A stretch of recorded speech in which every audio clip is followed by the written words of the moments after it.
Jika kita baca ulang manga One Piece chapter 957, ketika Sengoku menceritakan sejarah kelompok bajak laut Rocks, kita akan menemukan banyak sekali kesamaan antara kelompok bajak laut Rocks dengan kelompok Kaido. Mungkin Kaido tidak memiliki impian untuk menjadi penguasa dunia seperti Rocks the Sabex. Tetapi apa yang dilakukan oleh Kaido dalam membentuk Beast Pirates bisa dibilang mengulang pola yang sama dengan yang dulu dilakukan oleh Rocks the Sabex untuk membentuk kelompok bajak laut Rocks. Menurut cerita Sengoku, dahulu kala terjadi semacam bajak laut expo di Beehive Island. Para bajak laut yang sudah memiliki nama besar di masa itu mengadakan sebuah meeting di pulau tersebut untuk mencari cara agar mereka bisa cepat kaya dan terkenal. Hingga kemudian terbentuklah kelompok bajak laut Rocks yang dipimpin oleh Rocks the Sabex. Sampai saat ini masih belum dijelaskan bagaimana caranya Rocks the Sabex bisa merekrut nama-nama besar seperti Shiki, Charlotte Linlin, hingga Edward Newgate untuk menjadi bawahannya. Ada yang bilang untuk merekrut para monster tersebut, Rocks the Sabex menggunakan permainan Daffy Back Fight, seperti yang dulu pernah dilakukan oleh Foxy terhadap kelompok bajak laut topi jerami. Ada juga yang bilang kalau Rocks the Sabex memiliki senjata kuno sehingga menarik minat para bajak laut rookie untuk menjadi anak buahnya. Ada juga yang bilang kalau Rocks the Sabex bisa membaca poneglyph sehingga para bajak laut rookie mau mengikutinya. Tapi bagaimana jika bukan itu semua yang sebenarnya terjadi?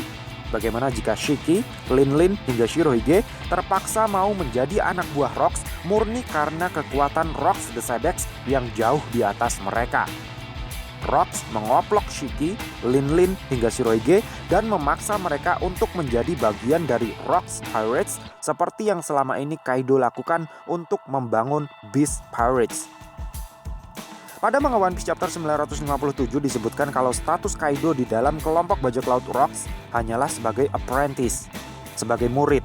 Sama seperti posisi Shanks dan Buggy dalam kelompok bajak laut Roger atau posisi Marco dalam kelompok Shirohige sekitar 25 tahunan yang lalu.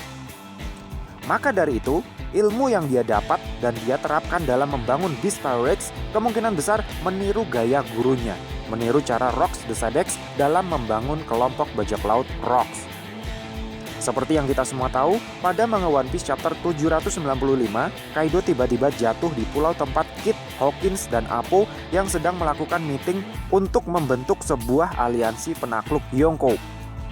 Kemudian beberapa puluh chapter setelahnya, terungkap fakta bahwa Appo adalah agen pencari bakatnya Kaido, dan Kaido tidak jatuh secara random di tempat tersebut, tetapi memang sudah sesuai dengan lokasi yang dipin oleh Appo.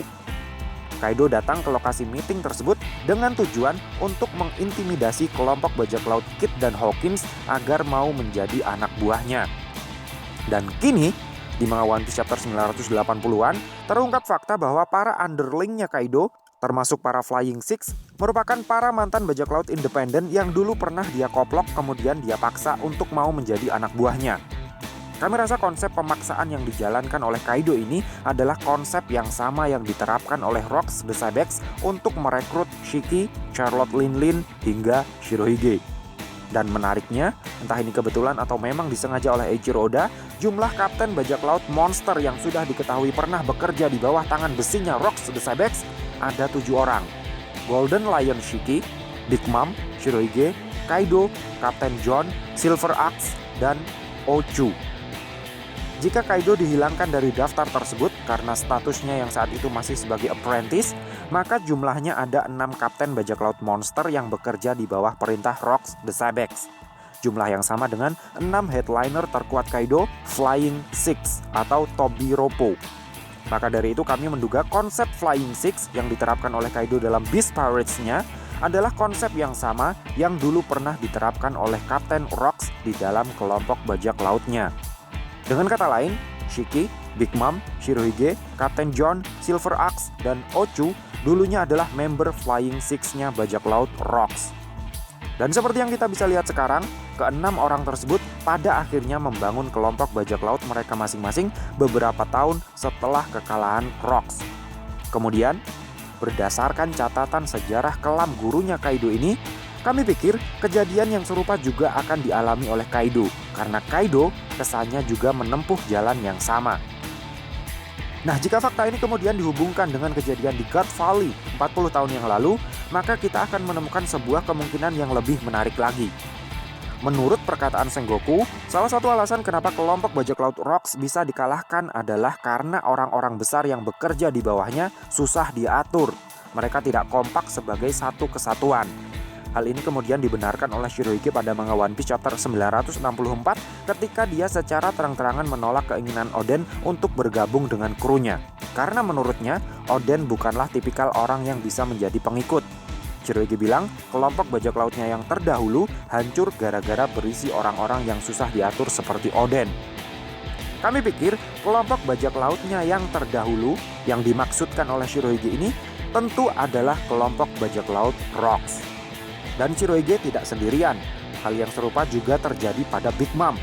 Menurut narasinya Brand New pada manga One Piece chapter 957, Big Mom juga tidak bisa mempercayai orang lain kecuali anak-anaknya sendiri. Kami rasa idealismenya Big Mom ini juga terjadi akibat trauma ketika bergabung dengan kelompok bajak laut Rocks.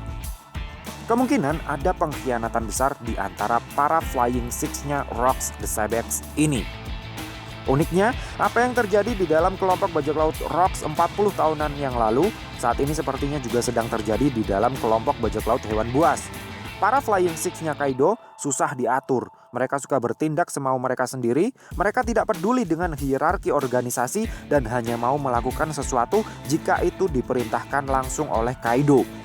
Bahkan yang terbaru, Black Maria jujur ogah-ogahan menjalankan perintah Kaido untuk mencari Yamato.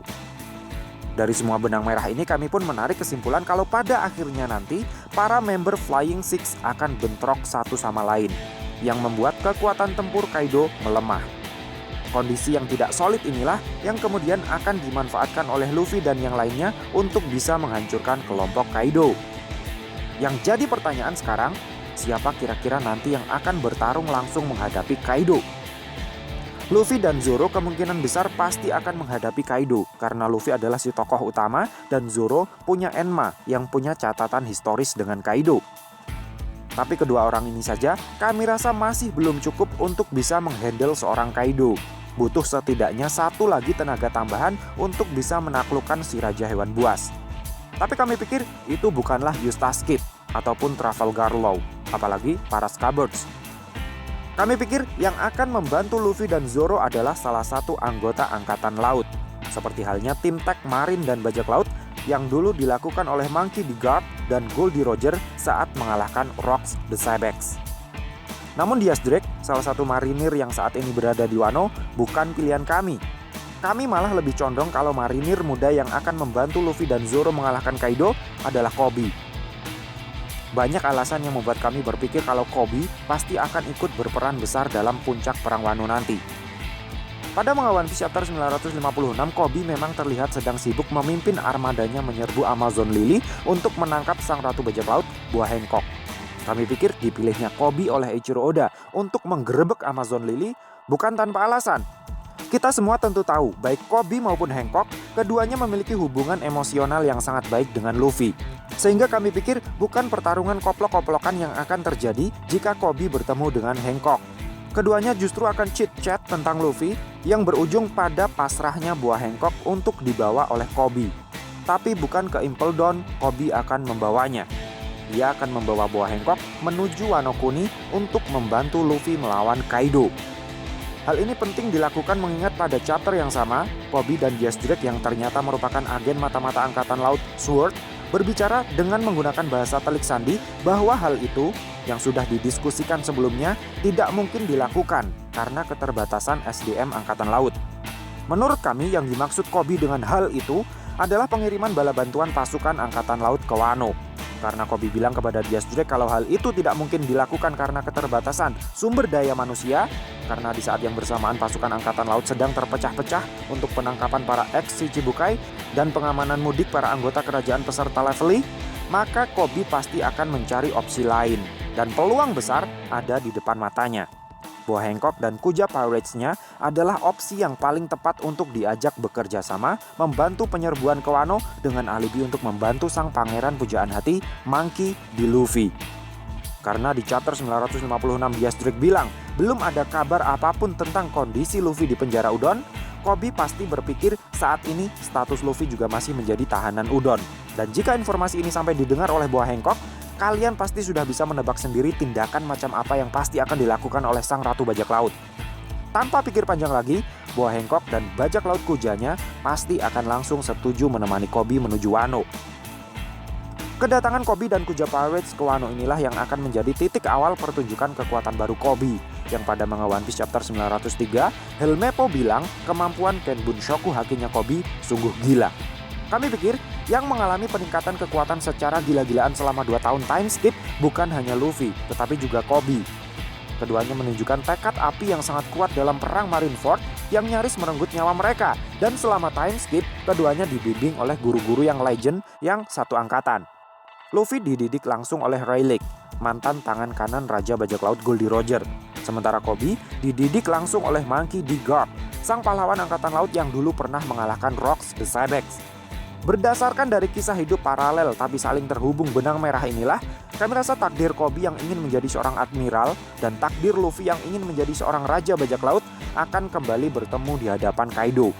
Luffy dan Koby akan bekerja sama mengalahkan Kaido demi mewujudkan mimpi mereka masing-masing. Dimana setelah Kaido tumbang di tangan para anak muda ini, jalan Koby untuk menjadi seorang admiral akan menjadi semakin terbuka lebar. Dan jalan Luffy untuk menjadi seorang Raja Bajak Laut akan semakin terang benderang. Luffy, Zoro, dan Koby akan bekerja sama untuk mengalahkan Kaido di puncak perang Wano nanti. So, piye menurutmu cah? Terima kasih sudah mampir ke channel kami. Jangan lupa like, share, dan subscribe jika menurut kalian video-video kami cukup menarik untuk ditonton.